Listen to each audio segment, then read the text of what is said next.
Hello everyone, isomerism revision part 2 में हमें optical और कन्फर्मेशनल कवर करना है। ऑप्टिकल आइसोमेरिज्म में ऐसे आइसोमर्स स्टडी करते हैं जिनकी ऑप्टिकल प्रॉपर्टीज़ डिफरेंट होती हैं और ऑप्टिकल प्रॉपर्टीज़ को स्टडी करते हैं with the help of plane polarised light.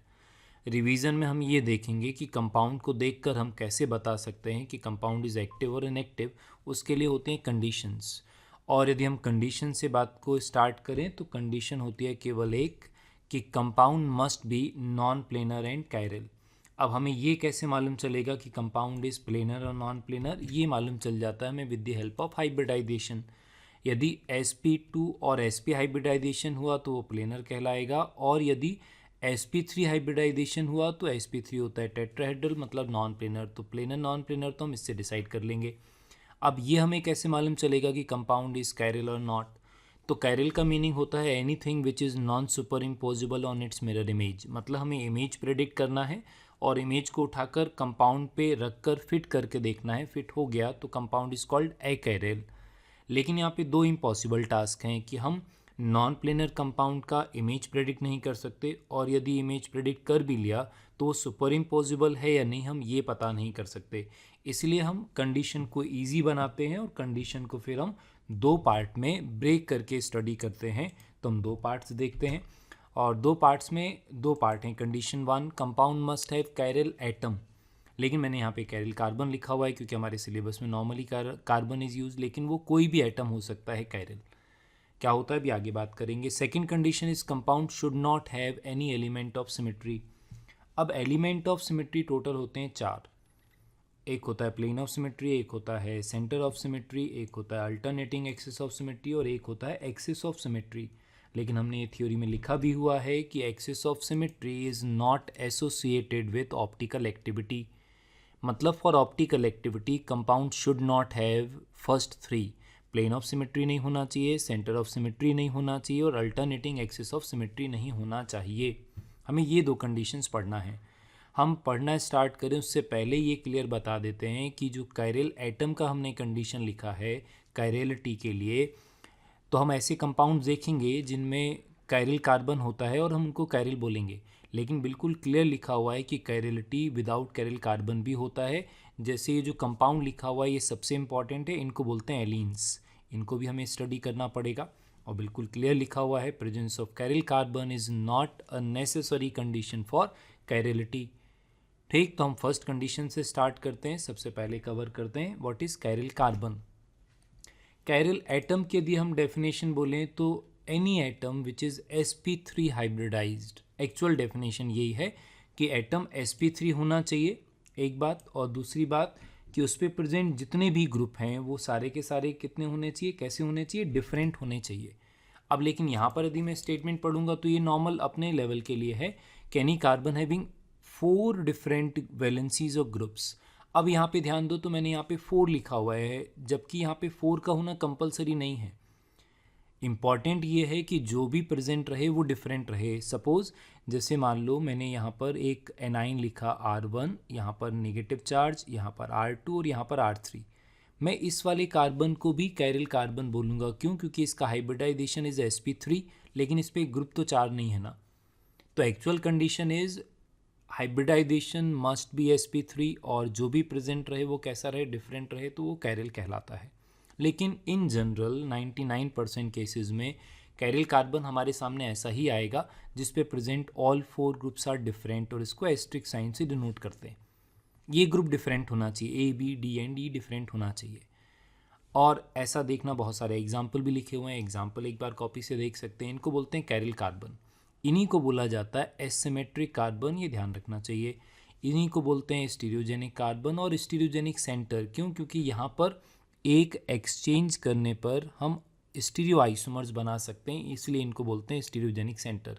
ये स्टीरियोजेनिक सेंटर का डेफिनेशन भी है कि एनी लोकेशन, एनी पोजीशन जहाँ पर आप एक एक्सचेंज करने पर, दो ग्रुप का अदला बदली करने पर यदि आइसोमर बन जाता है तो that centre, that place is called stereogenic centre. और ये हम पहले ही बोल चुके हैं कि ये कैसा होना चाहिए, ऑलवेज sp3 हाइब्रिडाइज्ड। मतलब sp2 हाइब्रिडाइज्ड और sp हाइब्रिडाइज्ड कार्बन कभी भी कायरल नहीं हो सकता। मतलब डबल बॉन्ड वाला और ट्रिपल बॉन्ड वाले कार्बन को हमें मना करना है कि वो कायरल कार्बन नहीं है। अब यदि हमें कैरिल कार्बन पहचानना आ जाता है तो क्वेश्चन कितने टाइप से बनते हैं। पहला क्वेश्चन जो डायरेक्ट आता है वो ये कि total number of chiral carbon atoms, तो हमें कैरिल कार्बन सर्च करना पड़ेगा। सेकंड आता है कि which of the following compound is chiral. अब हमने कैरिल पहचानने के लिए तो कंपाउंड को दो पार्ट में, कंडीशन को दो पार्ट में ब्रेक किया। फर्स्ट कंडीशन कैरिल एटम और compound must devoid of element of symmetry, तो हम कैरिल पहचान जाते हैं।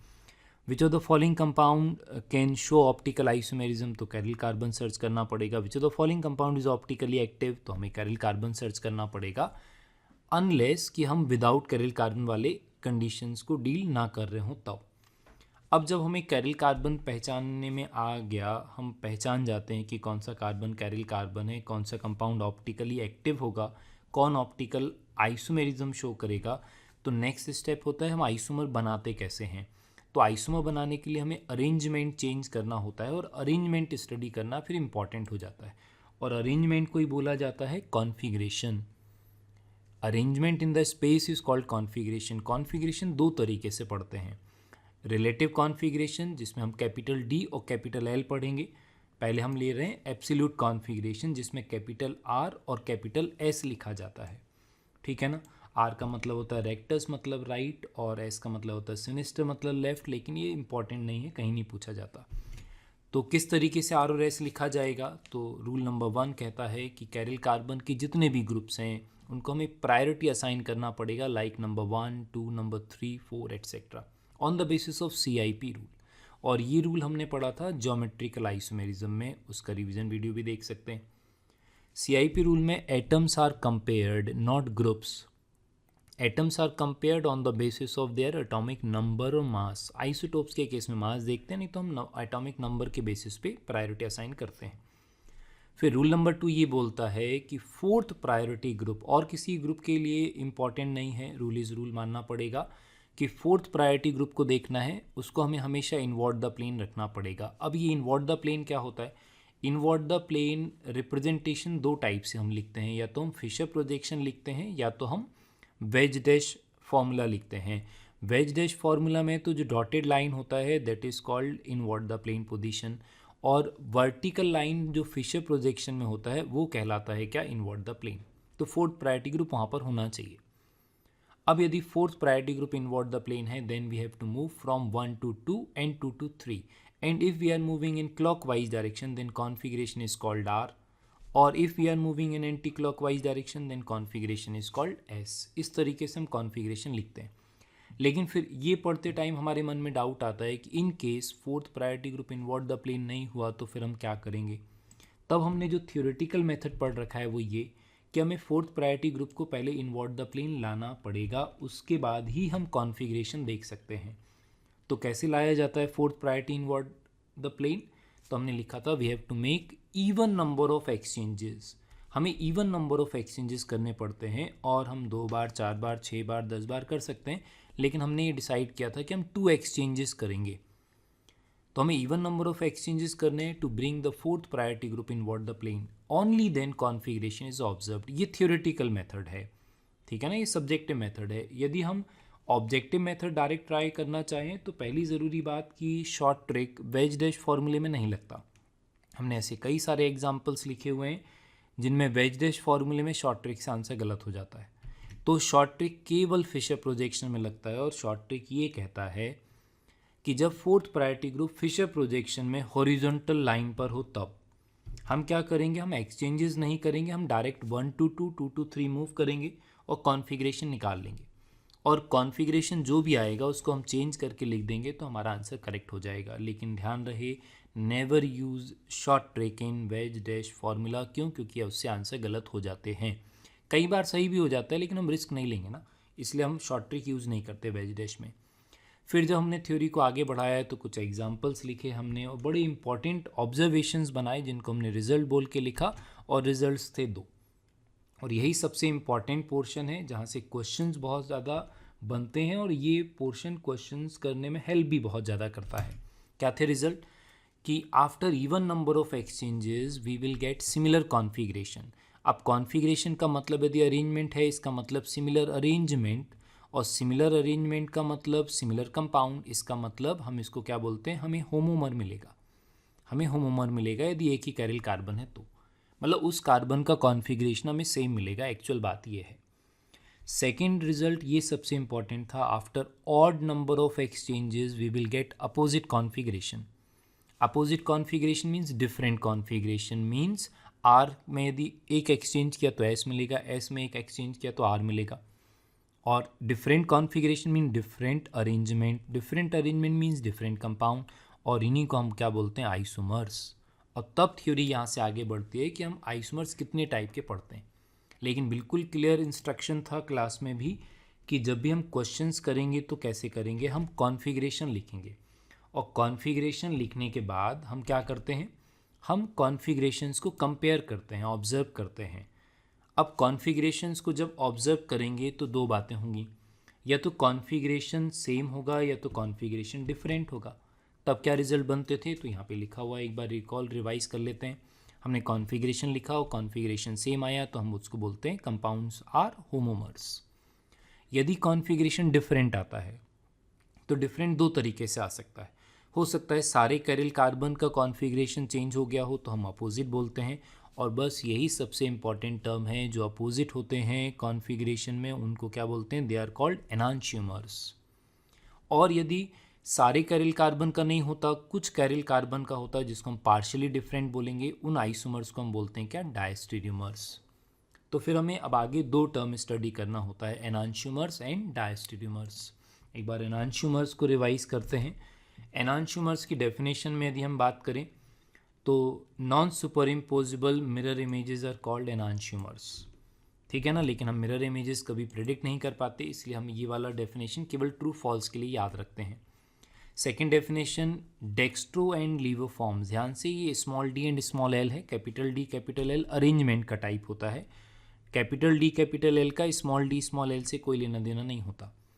तो dextro and levo forms are called enantiomers. हम ये भी कंपाउंड को देखकर प्रेडिक्ट नहीं कर सकते क्योंकि ये एक्सपेरिमेंटल ऑब्जर्वेशन है पोलरीमीटर का।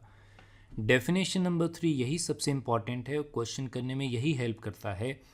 डिफरेंट फॉर्म्स मतलब different structures having opposite configurations are called enantiomers. यही हमने ऊपर भी लिखा था, ठीक। तो हम एनांशियोमर्स किसी भी क्वेश्चन में कैसे पहचानते हैं। सबसे बड़ा डाउट एक्चुअली क्या होता है कि हमें कैसे मालूम चलेगा कि ये जो गिवन कंपाउंड्स हैं ये एनांशियोमर्स हैं। उसका आंसर है ये, हम कॉन्फ़िगरेशन लिखेंगे और यदि कॉन्फ़िगरेशन अपोजिट आता है तो हम बोल देते हैं कि दे आर एनांशियोमर्स। ध्यान रखने लायक बात है कि enantiomers are always optically active, क्योंकि वो डेक्स्ट्रो एंड लीवो होंगे ना, और डेक्स्ट्रो लीवो मतलब ऑप्टिकली एक्टिव, तो enantiomers are always optically active, ही ध्यान रखना चाहिए।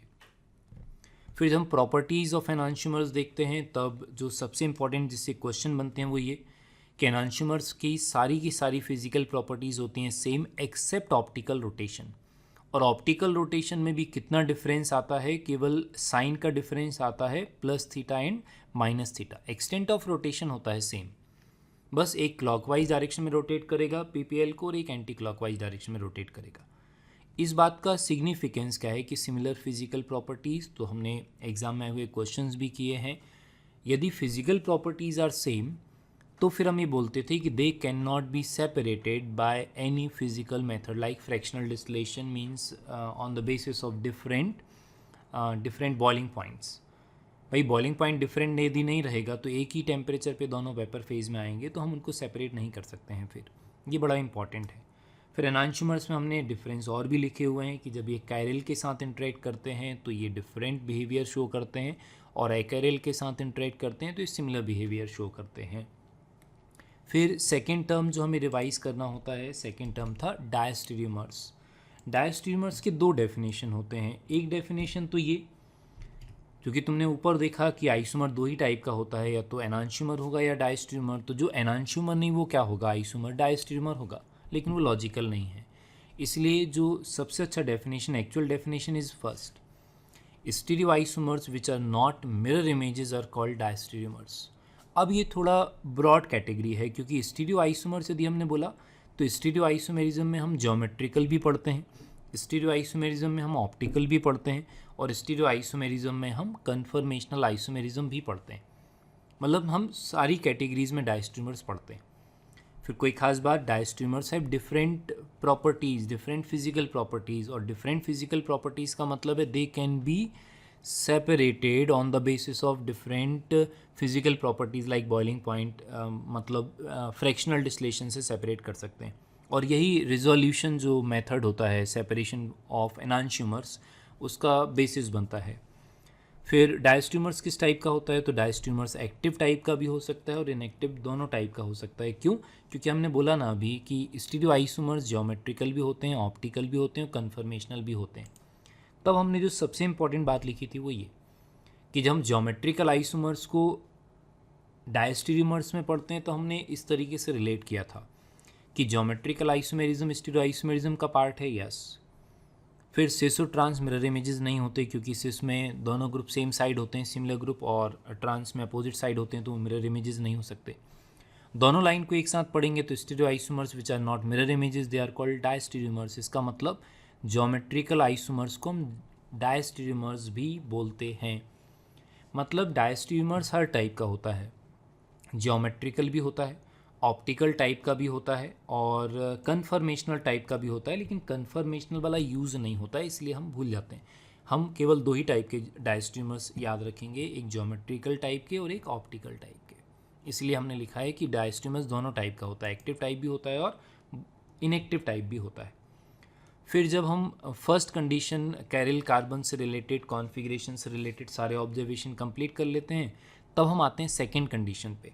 और सेकेंड कंडीशन था compound should not have any element of symmetry.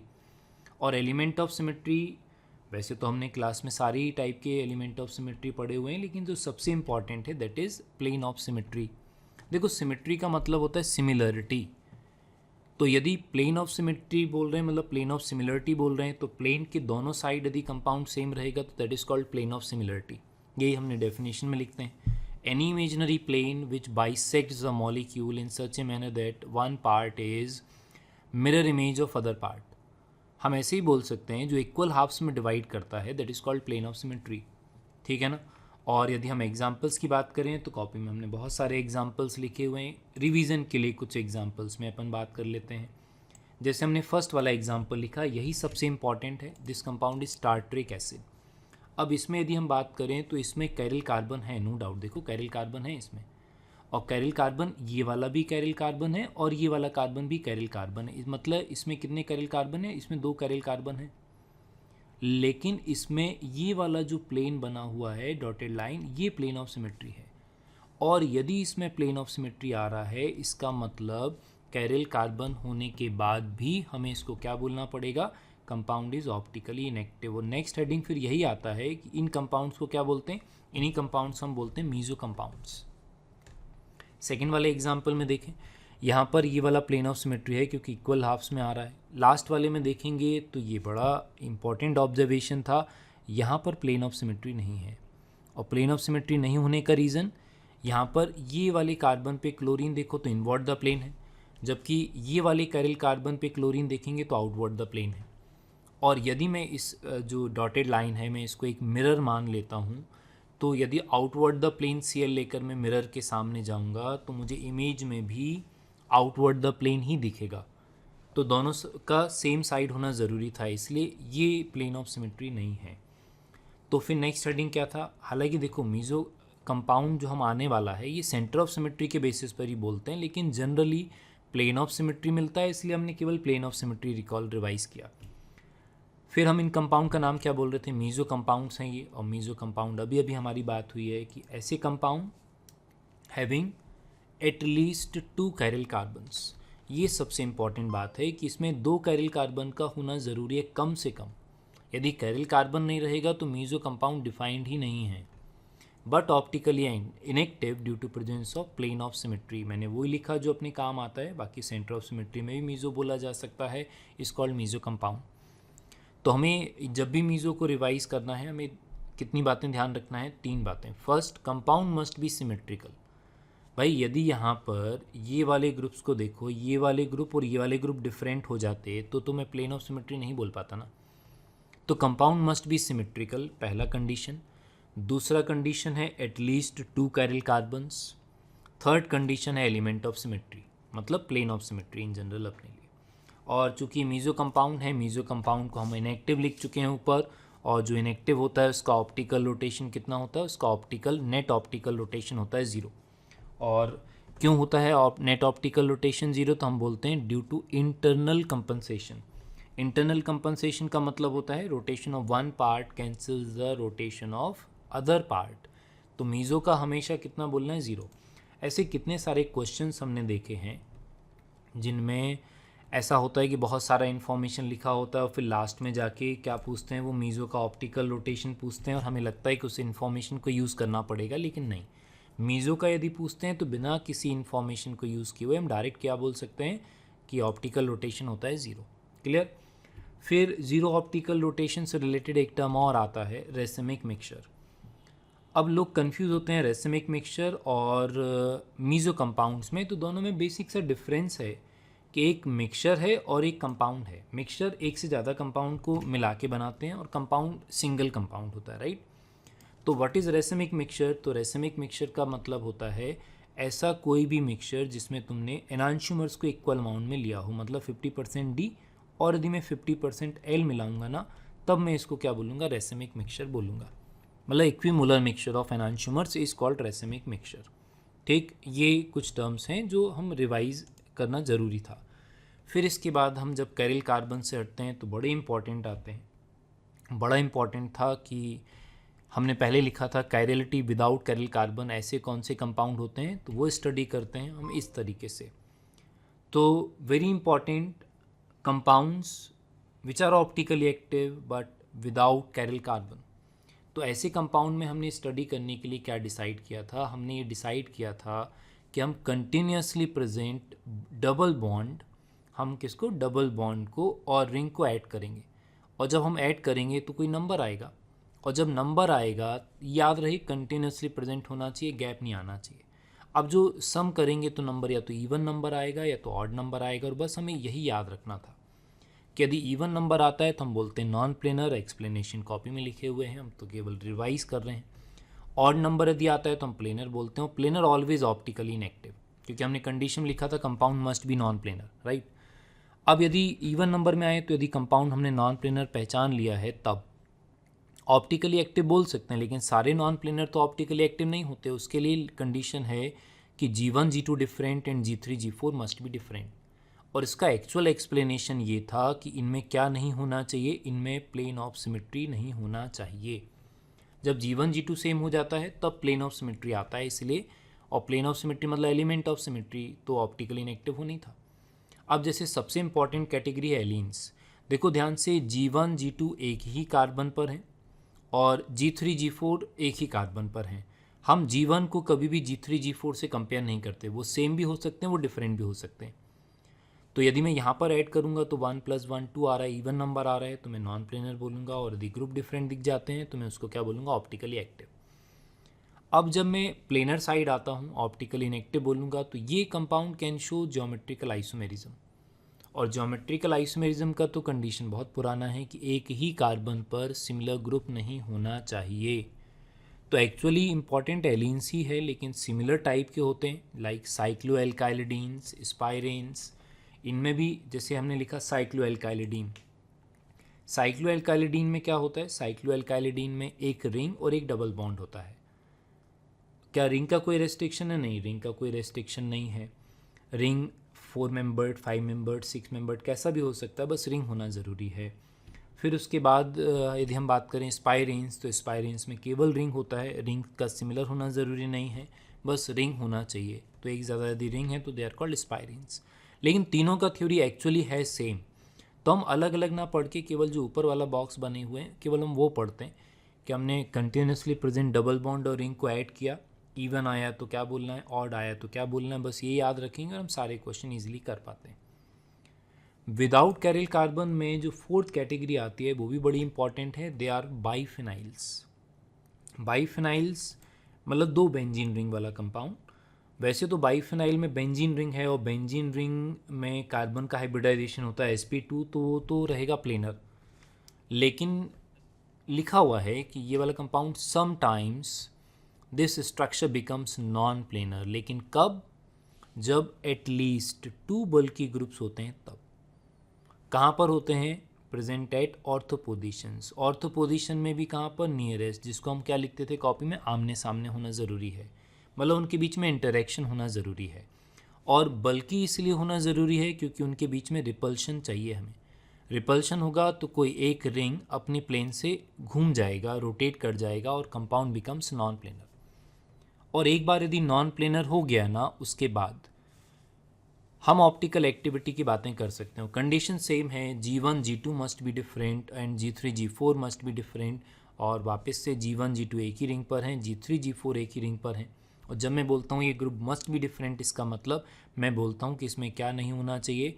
इसमें प्लेन ऑफ सिमेट्री नहीं होना चाहिए, क्योंकि प्लेन ऑफ सिमेट्री यदि हुआ तो कंपाउंड ऑप्टिकली इनएक्टिव ऐसे भी हो जाएगा। ठीक है। अब ये बल्की ग्रुप्स क्या होते हैं, तो हमने कुछ लिस्ट बना रखा था, ये GOC में भी काम आता है। हम मेजर नहीं करते, हम बस काउंट करते हैं। यदि 2-4 से ज़्यादा एटम दिखते हैं तो हम बोल देते हैं कि हाँ वो बल्की है। जो इम्पॉर्टेंट हैं लाइक लास्ट 3 देखो, तो वहाँ पे लास्ट 3 में क्या क्या लिखा हुआ है? NO2 है, ब्रोमीन है और आयोडीन। अब यहाँ पर एटम भले ही सेम है, लेकिन ग्रुप में जब डाउनवर्ड आते हैं पीरियोडिक टेबल में तो साइज़ इंक्रीज है, इसलिए वो बल्की ग्रुप में काउंट होते हैं। स्मॉल साइज ग्रुप्स में देखेंगे तो इनको कभी बल्कि नहीं मानते, like OH, NH2, fluorine, chlorine, और यही क्वेश्चंस में ज़्यादा यूज़ भी होते हैं। तो ये इंपॉर्टेंट है, ध्यान रखना चाहिए, तभी तो हम पता कर पाएंगे कि बाइफिनाइल्स प्लेनर है कि नहीं। तो बाइफिनाइल्स प्लेनर नॉन प्लेनर हम कैसे पता करेंगे? तो फर्स्ट चेक क्या है? कम से कम 2 बल्की ग्रुप, वो भी आमने सामने एट ऑर्थो पोजीशन, मतलब नियरेस्ट पोजीशन पे, उनमें रिपल्शन होगा। फिर G1 G2 different, G3 G4 different, तो हम आसानी से बता सकते हैं कि वो ऑप्टिकली एक्टिव है या नहीं है। फिर लास्ट में चलते हैं तो हम दूसरा रिलेटिव कॉन्फ़िगरेशन देखते हैं, capital D and capital L configuration. Capital D capital L configuration में हमने जो थियोरेटिकली पढ़ रखा है वो ये कि standard compound for this system is glyceraldehyde. तो यदि कंपाउंड को हम केमिकली डी ग्लाइसरल्डिहाइड से रिलेट कर पाते हैं तो डी सीरीज़ में रखा जाता है, और यदि एल ग्लाइसरल्डिहाइड से रिलेट कर पाते हैं तो हम उसको एल सीरीज़ में रखते हैं। बाकी जो रूल कहता है वो ये कि most oxidized group must present on the top position of the Fischer projection. फिर maximum carbon must present on the vertical line. यदि इस रेस्ट्रिक्शन पे यदि हम काम करते हैं तब हम क्या करते हैं? ऑब्जर्वेशन से बता सकते हैं D एंड L। और ऑब्जर्वेशन कहाँ पर लिया जाता है? Always last chiral carbon from the most oxidized group. हम ऐसा ही बोल सकते हैं, IUPAC नंबरिंग में जो लास्ट कैरिल कार्बन आएगा हम उस पर ऑब्जर्वेशन लेते हैं। और किसके रिस्पेक्ट में लेते हैं? विद रिस्पेक्ट टू H हो गई होगा। H के रिस्पेक्ट में यदि दूसरा ग्रुप राइट हैंड साइड में है तो हम कॉन्फ़िगरेशन बोलते हैं D, और यदि H के रिस्पेक्ट में दूसरा ग्रुप लेफ्ट हैंड साइड में है तो हम उसको बोलते हैं क्या? L। ठीक, तो ये ऑप्टिकल आइसोमेरिज्म के कुछ इंपॉर्टेंट पॉइंट्स होते हैं जो हम अक्सर भूल जाते हैं, इसलिए इनको रिवाइज रिकॉल कराना ज़रूरी था। ठीक है ना? तो एक बार और कॉपी से पढ़ सकते हैं तो और अच्छा स्ट्रॉन्ग हो जाएगा। बाकी रिवीजन के लिए ऑप्टिकल में तो इतना काफ़ी है। फिर हम लास्ट टाइप के आइसोमेरिज्म पर आते हैं, कन्फर्मेशनल आइसोमेरिज्म। कन्फर्मेशनल आइसोमेरिज्म में हम ये बोलते हैं isomerism due to rotation in any single bond is called conformational isomerism, और ऐसे आइसोमर्स को हम बोलते हैं कन्फर्मर्स। ठीक है ना? और कन्फर्मर्स में हमें क्या पढ़ना पड़ता है? सिंगल बॉन्ड में रोटेशन। तो हमने जो थियोरेटिकली स्टडी कर रखा है, सबसे पहले हमने कॉपी में लिया था क्या? इथेन। अब इथेन में हम 2 टाइप के रिप्रेजेंटेशन देखते हैं, न्यूमैन और सॉहर्स प्रोजेक्शन। न्यूमैन में फ्रंट और रियर होता है और सॉहर्स में लेफ्ट राइट वाला ऑब्जर्वेशन होता है। हमें करना क्या है? जैसे हमने इथेन लिखा हुआ है तो इथेन में किसी एक को हमें फ्रंट कार्बन मानना है और किसी एक को हमें रियर कार्बन मानना है। और फ्रंट पे भी कितना हाइड्रोजन लिखूंगा? 3, रियर पे भी 3 हाइड्रोजन लिखूंगा। तब मैं ये देखता हूँ कि फ्रंट कार्बन और रियर कार्बन के वैलेंसीज के बीच का डिस्टेंस, मतलब ये वाला जो एंगल है, यदि ये बराबर आता है, ये सारे एंगल यदि बराबर हैं, तब हम कहते हैं इसको क्या? Staggered form. ये कहलाता है स्टैगर्ड फॉर्म, ये स्टैगर्ड है। और यदि फ्रंट कार्बन की वैलेंसी के जस्ट पीछे रियर कार्बन का वैलेंसी आ जाता है, तब ये कहलाता है क्या? एक्लिप्स्ड फॉर्म। ये एक्लिप्स्ड होता है। और ध्यान से देखें तो स्टैगर्ड का डेफिनेशन ये भी था, when valencies are at maximum distance और एक्लिप्स्ड का डेफिनेशन हम बोलते थे when valencies are at minimum distance, तब हम उसको एक्लिप्स्ड बोलते थे। तो जो मैक्सिमम और मिनिमम के बीच के जो अरेंजमेंट होते हैं हम इनको क्या बोलते हैं, इनको बोलते हैं स्क्यू फॉर्म्स। ठीक, ये स्क्यू फॉर्म्स हैं और स्क्यू फॉर्म्स इनफाइनाइट होते हैं, इसलिए हमने लिखा हुआ है कॉपी में कि इथेन के टोटल कन्फर्मर होते हैं इनफाइनाइट। जो यदि मुझे सॉहर्स बनाना होता है तो मुझे क्या करना होता है, फ्रंट और रियर को लेफ्ट में, राइट में, ऊपर नीचे, आड़ा तिरछा कैसे भी शिफ्ट करना होता है, सरकाना पड़ता है। यदि हम शिफ्ट करते हैं तो हमें न्यूमैन से सॉहर्स मिल जाता है और सॉहर्स में हम वापस से मर्ज कर देंगे तो हमें क्या मिल जाएगा, न्यूमैन प्रोजेक्शन मिल जाएगा। जब हम इनमें स्टेबिलिटी का ऑर्डर लिखते हैं, क्योंकि क्वेश्चन स्टेबिलिटी के ही आते हैं, जब हम स्टेबिलिटी का ऑर्डर लिखते हैं तो एटम्स के बीच का डिस्टेंस डिसाइडिंग फैक्टर होता है, वैलेंसीज के बीच का डिस्टेंस डिसाइडिंग फैक्टर होता है, इसलिए स्टैगर्ड हमेशा सबसे ज़्यादा स्टेबल होता है। फिर उसके बाद स्क्यू फॉर्म होते हैं, फिर उसके बाद एक्लिप्स्ड फॉर्म होते हैं। स्टेबिलिटी का ऑर्डर याद रखने लायक है। हालांकि हमने ग्राफ वगैरह ही बनाए हुए हैं, एनर्जी डिफरेंस वहाँ कॉपी से देखा जा सकता है, लेकिन लास्ट में शॉर्ट में रिवाइज करने के लिए इतना सफिशिएंट होता है। फिर हमने जो सेकेंड स्टडी किया था, सेकेंड हमने किया था conformational analysis in an butane, और एन ब्यूटेन में भी सेकेंड और थर्ड कार्बन के बीच में, मतलब ये जो सेकेंड और थर्ड कार्बन है इनमें से एक बनेगा फ्रंट और एक बनेगा रियर, मतलब किसी भी एक कार्बन पे 2 हाइड्रोजन एक CH3 लिखना पड़ेगा। और अभी अभी मैंने स्टैगर्ड में क्या बोला था, valencies are at maximum distance, तो मैक्सिमम डिस्टेंस जब हम लिखेंगे ना तो यहाँ पे 3 अरेंजमेंट पॉसिबल है। भाई यहाँ पे चूँकि 2 ग्रुप दिख रहे हैं तो मैं कंपेयर कर सकता हूँ ना कि या तो ग्रुप मैक्सिमम डिस्टेंस में या तो ग्रुप नज़दीक है। अब नज़दीक में लेफ़्ट राइट का डिफरेंस आ सकता है, तो यदि हमने अरेंजमेंट लिखा वैलेंसीज मैक्सिमम डिस्टेंस पर हैं, स्टैगर्ड में है और अपोजिट आता है, तो ये वाला फॉर्म कहलाता है क्या, एंटी फॉर्म। और यदि है स्टैगर्ड लेकिन नज़दीक में दिखते हैं तब हम इनको बोलते हैं क्या, गॉच स्ट्रक्चर्स। ये गॉच स्ट्रक्चर्स हैं। और स्टेबिलिटी की यदि बात करें तो अभी डिटेल में ही बात करेंगे, इस वाले केस में तो anti form is more stable than gauche form. ठीक है ना।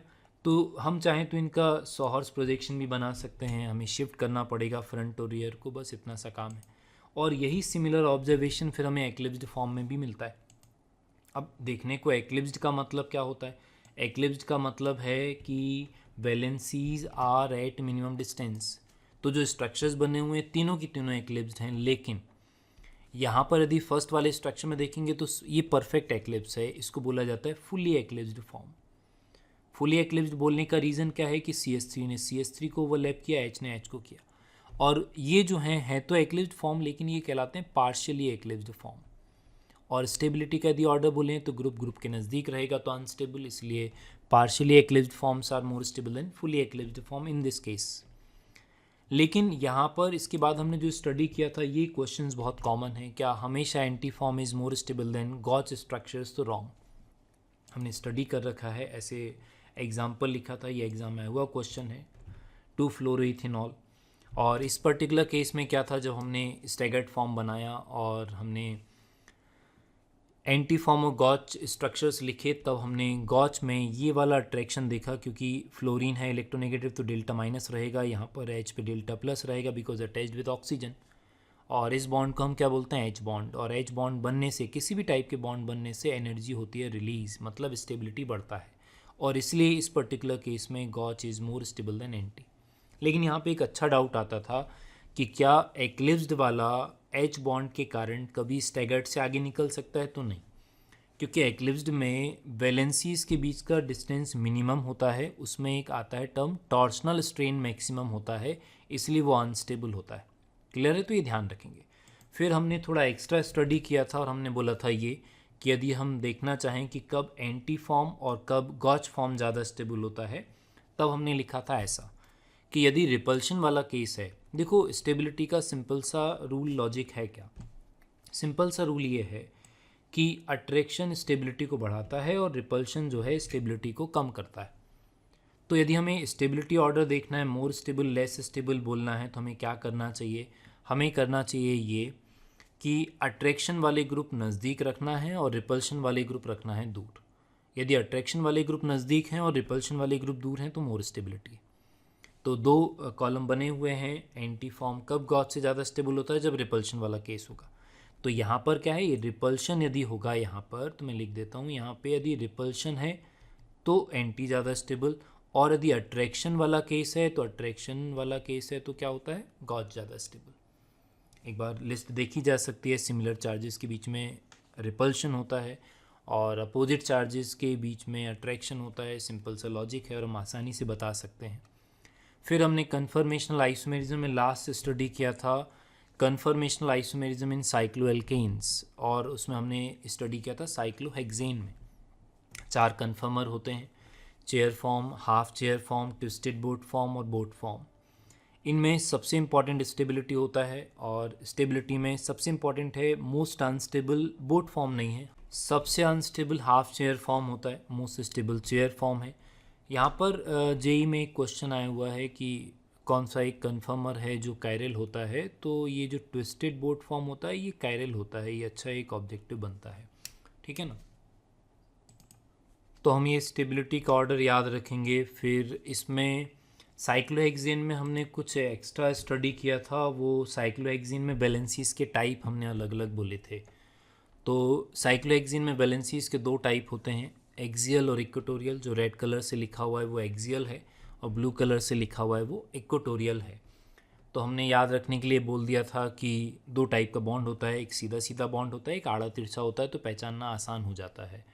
फिर हमने जो इसमें स्टडी किया था वो इम्पॉर्टेंट था ये, जब हम एक्सियल बनाते थे तो अल्टरनेट अप डाउन लिखते हैं, जैसे ये अप है तो ये डाउन है, फिर नेक्स्ट हो जाएगा अप, ये हो जाएगा डाउन, फिर नेक्स्ट हो जाएगा अप और नेक्स्ट हो जाएगा डाउन, ऐसा। और इसका इम्पॉर्टेंस ये था कि जब हम अप लिखते हैं, जहाँ पर अप लिखा है तो हम बोलते हैं ये है आउटवर्ड द प्लेन, ये आउटवर्ड द प्लेन है, और जहाँ पे डाउन लिखा हुआ है इसका मतलब होता है ये है इनवर्ड द प्लेन। तो फिर हम ज्योमेट्रिकल आइसोमेरिज्म या अरेंजमेंट को स्टडी कर सकते हैं। जैसे यदि मैं ये लिखता हूँ कि ये अप लिखा है, मतलब ये यदि आउटवर्ड द प्लेन है तो मैंने इसको आउटवर्ड द प्लेन लिख दिया। तो एक बार सोच कर देखते हैं कि ये ब्लू वाला लाइन कहाँ पर होगा।